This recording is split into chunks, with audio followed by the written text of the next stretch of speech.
अगर आप भी चाहते हैं नए वीडियो एवं नए ऑडियो देखने एवं सुनने के लिए तो हमारे गोल्ड स्टूडियो चैनल को सब्सक्राइब जरूर करें एवं बेल आइकन दबाना ना भूलें।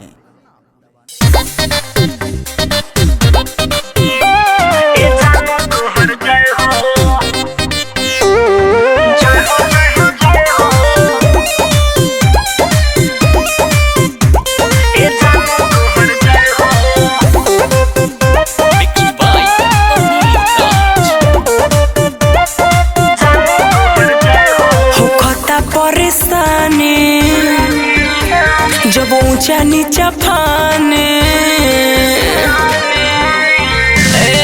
होखता परेशानी, जब ऊंचा नीचा पानी देखी पहिला उठानी तू पहिला मन मानी। बहुत बुझाइल चीज रहे अभिनय हो, बहुत बुझाइल चीज रहे अभिनय हो। जय हो जय हो जय हो, अरे का जय हो का फीलिंग बताई ए जानू तोहर जय हो। जय हो जय हो जय हो ए जानू तोहर जय हो।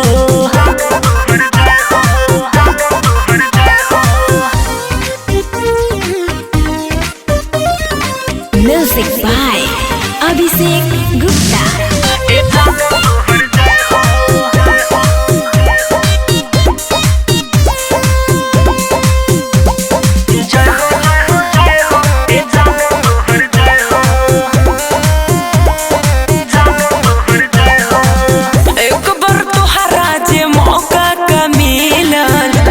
कोइला माचिस के खोखा हो, तोहरा पीरतिया में गइने भुलाई चला बाड़ो अनोखा हो। अरे कब से हो सुनो ना, एक बेर तोहरा जे मौका का मिलल खाली कोइला माचिस के खोखा हो। तोहरा पीरतिया में गइने भुलाई हमारा लबाड़ो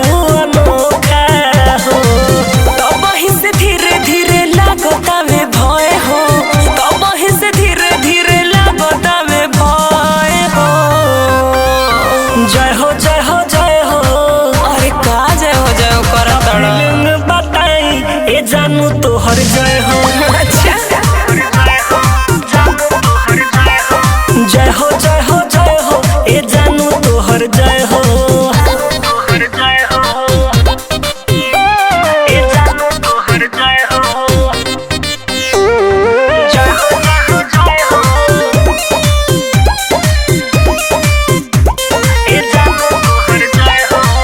recording by Khushbu studio Harsiddhi.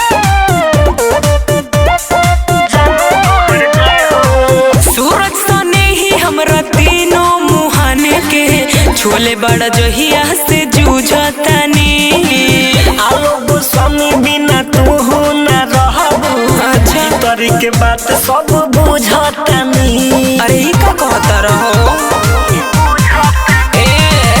सूरज सने ही हमरा तीनों मोहन के छोले बड़ा जहिया से जूझतानी। आलोक स्वामी बिना तू हो न रहबू, भीतर के बात सब बुझतानी। संजय निर्मोही लागे होई जाई कय हो, संजय निर्मोही लागे होई जाई कय हो। जय हो जय हो जय हो, अरे आगे बोला ना। फीलिंग बताई ए जानू तो